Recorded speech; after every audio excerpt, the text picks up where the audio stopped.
Question की ओर। ये मैंने 3 नंबर क्वेश्चन इसे मैंने नोट कर दिया है और इसमें कहा गया है कि आभाज्य गुणनफल विधि द्वारा निम्नलिखित पूर्णांकों के एलसीएम और एचसीएफ ज्ञात कीजिए।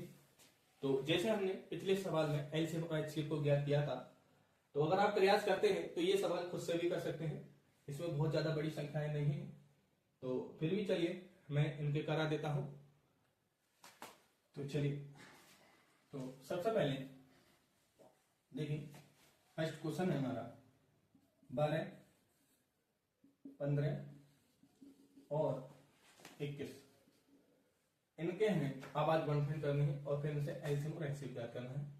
तो 12 के अगर फैक्टर करें तो हम साधारण भी कर सकते हैं। तो 12 के करेंगे तो कुछ इस प्रकार कर सकते हैं, 2 3 6,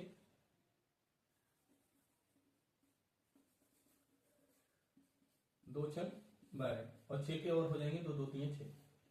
तो ये देखिए, तो ये जो नंबर है ये हमारे 12 के जो फैक्टर हो गए इसके आभाज्य गुणनफल।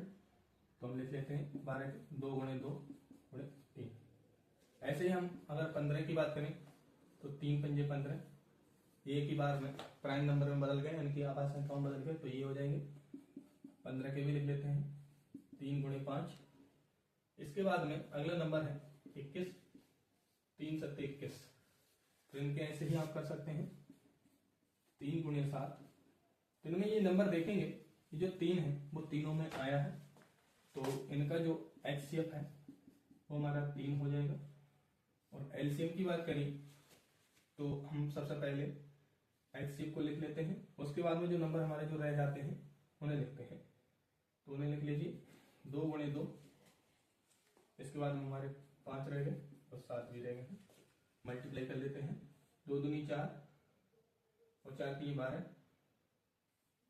12 पंजे 60, 12 पंजे 60 और 60 की जब 7 से मल्टीप्लाई करेंगे तो आएगा बैलेंस 420।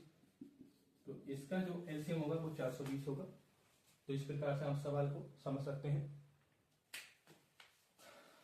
अगले सवाल को करेंगे 17, 23 और 29।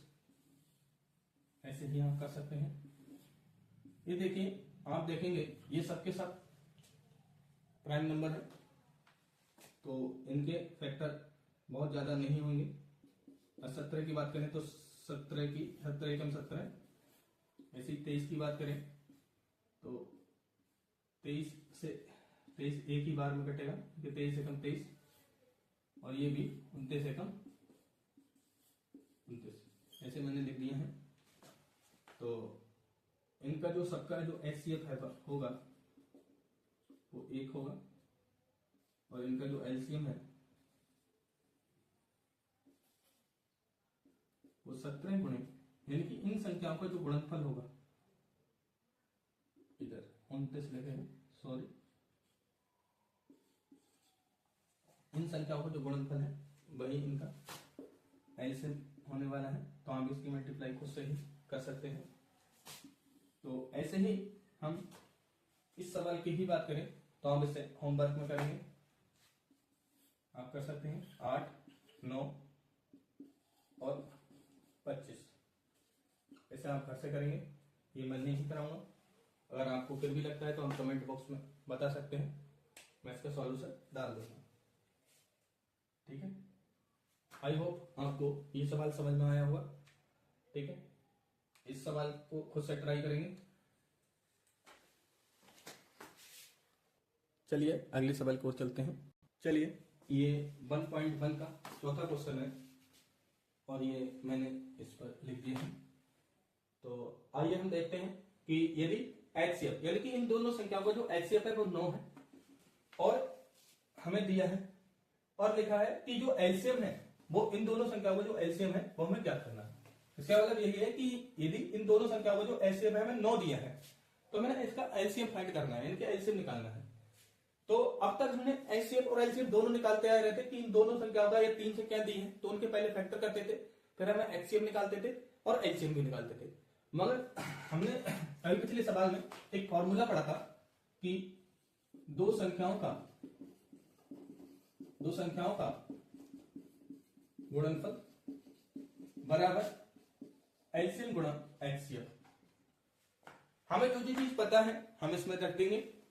तो हमारी दोनों संख्याएं हैं, देखिए 306 657, तो इन्हें रख देते हैं 306 और गुणा 657, ये दोनों संख्याओं का गुणनफल हो गया। हमें इसमें जो एलसीएम है, नहीं एलसीएम नहीं एचसीएफ, तो एचसीएफ दिया है पहले से ही तो हम इसे 9 रख देंगे, बट लेकिन एलसीएम नहीं दिया है तो एलसीएम को ऐसे ही छोड़ देंगे, और एचसीएफ नहीं दिया है तो ऐसे रख देंगे। हमें एलसीएम का मान याद करना है तो इसे ऐसे ही रहने देंगे, और यहाँ पर 306 मल्टीप्लाई 657, और ये जो 9 है वो इसके अपॉन में आ जाएगा। अब देखिए अगर इस नीचे वाले नंबर से इनमें से कोई सी नंबर कटता है तो हम इसे काट सकते हैं। तो देखिए इसे काट दीजिए, दोनों नंबर कट रहे हैं, 9 7 63, 2 बच गए और 9 3 27, 9 3 27, तो ये आ गया 306 मल्टीप्लाई 73। ये इसे ऐसे भी लिख सकते हैं, एलसीएम बराबर 306 मल्टीप्लाई 73। अब हम इन दोनों नंबरों की मल्टीप्लाई कर सकते हैं।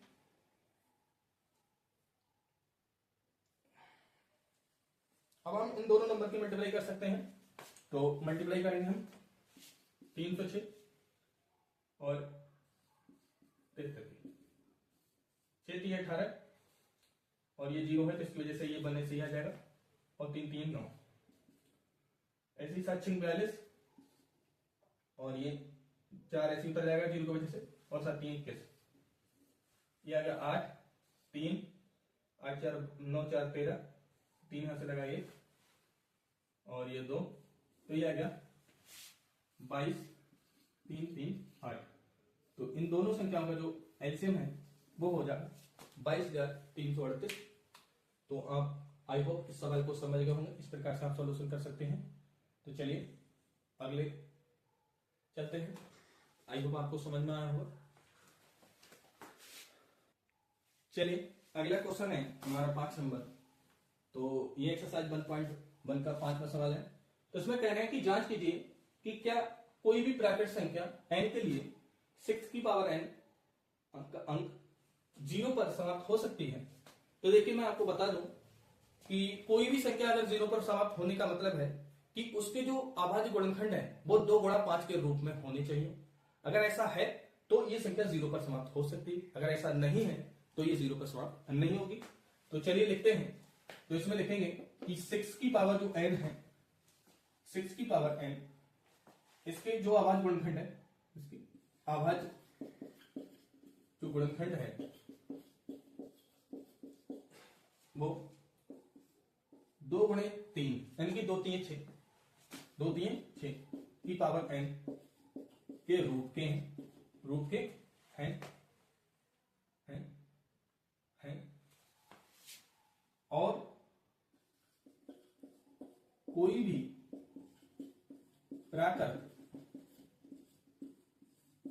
प्राकृतिक संख्या 0 पर समाप्त होने के लिए उस संख्या के अभाज्य गुणनखंड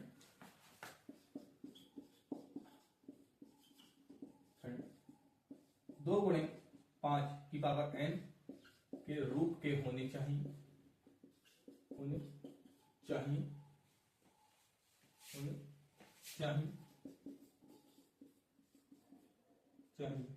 अतः 6 की पावर n 0 पर समाप्त नहीं होगी। तो आई होप आप समझ गए होंगे कि ये जो 6 के जो अभाज्य गुणनखंड है वो 2 3 6 यानी कि 2 3 के अलावा और कोई गुणनखंड नहीं हो सकते। तो इसलिए ये 2 मल्टीप्लाई 3 की पावर n के रूप की है। तो और मैंने नीचे लिखा है इसकी पॉइंट में कि कोई भी प्राकृतिक संख्या 0 पर समाप्त होने के लिए उस संख्या के जो अभाज्य गुणनखंड होंगे वो 2 गुणा 5 की पावर n के रूप के होने चाहिए, तभी वह संख्या 0 पर समाप्त होगी। तो मैंने लिखा है अतः 6 की पावर n 0 पर समाप्त नहीं होगी। ठीक है, आप इतना लिख सकते हैं। चलिए एक क्वेश्चन 1.1 का ये छठा क्वेश्चन है, तो इसको हम हल करते हैं। देखिए इसमें लिखा है कि व्याख्या कीजिए यदि संख्या इतना इतनी और इतनी भाज्य संख्याएं हैं क्यों। तो मैंने बताया था कि भाज्य जो संख्याएं हैं उनके गुणनखंडों की संख्या, गुणनखंडों की संख्या 2 से अधिक है तो वह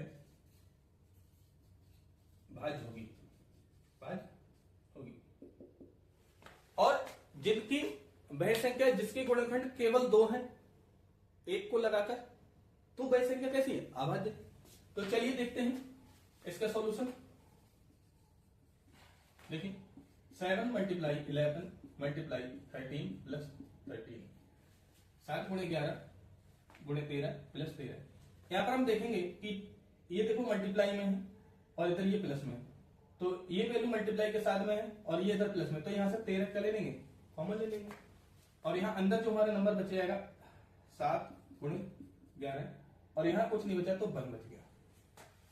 तो 13 गुणे 11 सत्ते 77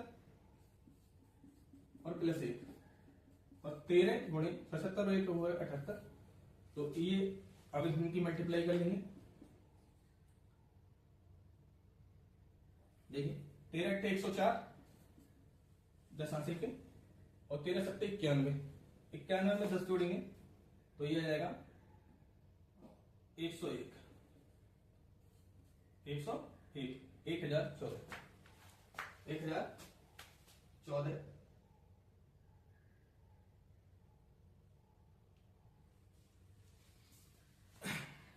1014 ही आएगा।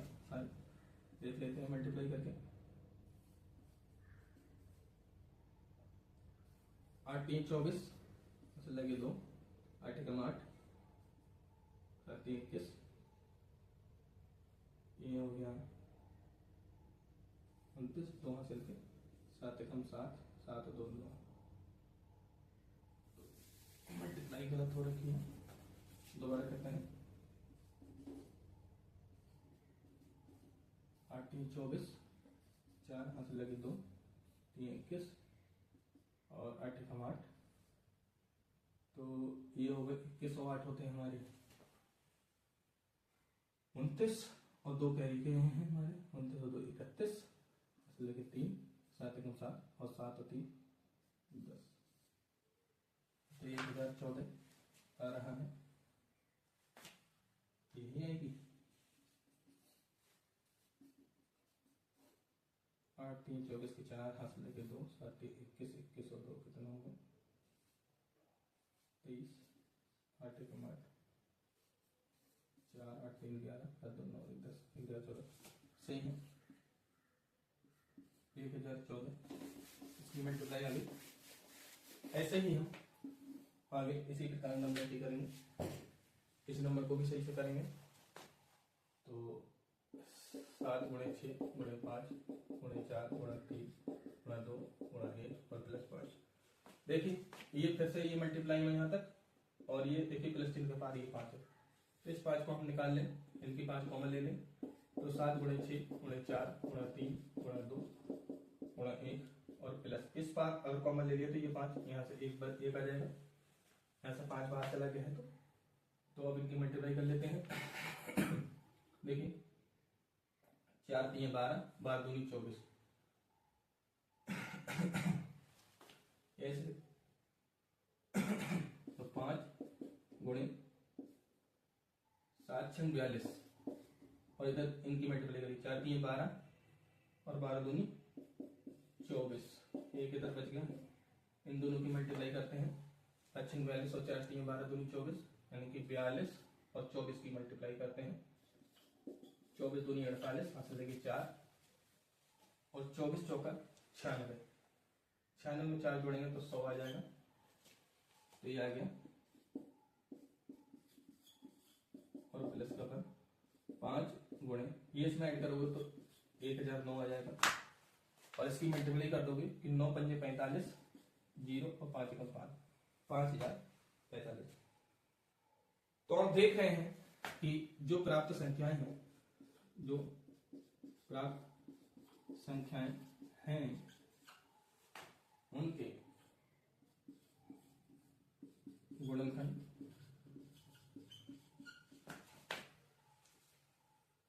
एक को छोड़कर दो से अधिक है, दो से अधिक है। इसीलिए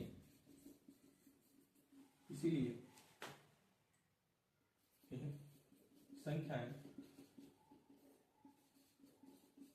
भाज्य होंगी, भाज्य। ठीक है, तो आप इतना लिख सकते हैं इसमें। देखिए यहाँ साफ दिख रहा है कि आप इस नंबर को 1 से देखिए सारी संख्याएं कट जाती हैं। इस नंबर को आप 1 से तो काट सकते हैं, 2 से भी काट सकते हैं, और 6, और ये 3 से भी कट जाएगी, ये 3 से भी कट जाएगी, 2 से भी कट जाएगी। तो अब ये संख्या के गुणनखंड 2 से ज्यादा है तो ऐसी संख्याएं भाज्य संख्याएं कहलाती हैं। उधर मैंने लिख रखा है नोट पॉइंट में। इधर भी ये भी संख्या देखिए, तो ये संख्या भी कहीं ना कहीं 1 से कट जाएगी और 5 से भी कट जाएगी, और भी 2 से अधिक संख्याओं से जब कट जाएगी तो ये संख्याएं क्या होंगी, भाज्य संख्याएं ही होंगी। तो आप इसे इतना लिख सकते हैं। चलिए, आई होप आपको समझ में आया होगा ये क्वेश्चन। चलते हैं अगले क्वेश्चन की ओर, आप इसे कॉपी कर लीजिए। चलिए 1.1 का ये 7वां क्वेश्चन है और ये लास्ट क्वेश्चन है, इसे देख लेते हैं। और आप ये क्वेश्चन ये लंबा है तो मैंने इसे पे नहीं लिखा है, तो आप इसे खुद से किताब से नोट कर सकते हैं। देखिए इस सवाल में ये लिखा है कि कोई 2 व्यक्ति होते हैं, एक सोनिया और एक रवि। तो ये क्या करते हैं, एक वृत्ताकार मार्ग में एक दौड़ने वाला मैदान होता है। तो सोनिया क्या करती है, उस वृत्ताकार मार्ग पे उसी मैदान का एक चक्कर लगाने में 18 मिनट का समय लेती है, और रवि भी उसी को पूरा करने में 12 मिनट का समय लेता है। तो कह रहे हैं अगर एक ही समय से अगर चलना प्रारंभ करते हैं तो वे कितने समय बाद पुनः उसी स्थान पर मिलेंगे। तो मैं बता दूं आपको, इन दोनों का जो समय होगा उनका एचसीएफ ही इन दोनों को उसी समय पर मिलेगा, अर्थात इतनी समांतराल के बाद मिलेंगे। तो हम देखते हैं, हम लिख लेते हैं कि रवि द्वारा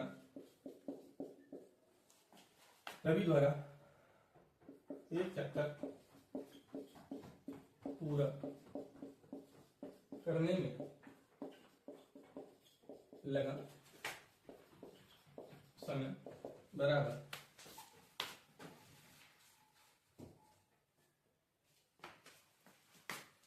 12 मिनट। ऐसे ही सोनिया द्वारा एक चक्कर पूरा करने में लगा समय 18 मिनट। तो इनके समों का जब हम लासा लेंगे, इनके समों का लासा ले दोनों संख्याओं का 12 और 18 का एचसीएफ, तो 12 को हम लिख सकते हैं। चलिए इसी प्रकार करेंगे, गुणनखंड विधि से ही करेंगे। 2 छंग 12, 2 3 6 और 3 एकम 3। ऐसे ही हम 18 का कर लेंगे। 2 नियम 18, 3 3 9 और 3 एकम 3। तो इस प्रकार से इनके गुणनखंड हो गए। तो मैंने बताया था इसका जो एचसीएफ होगा वही इसका आंसर होगा। तो इसका जो एचसीएफ है देखिए, 12 के जो गुणनखंड है वो 2 गुणे 2 गुणा 3 आ गए, और 18 के जो है वो 2 गुणा 3 गुणा 3 आ गए। यहां से एक बार 2 का पेयर बन जाएगा, तो ये 2 आ गया।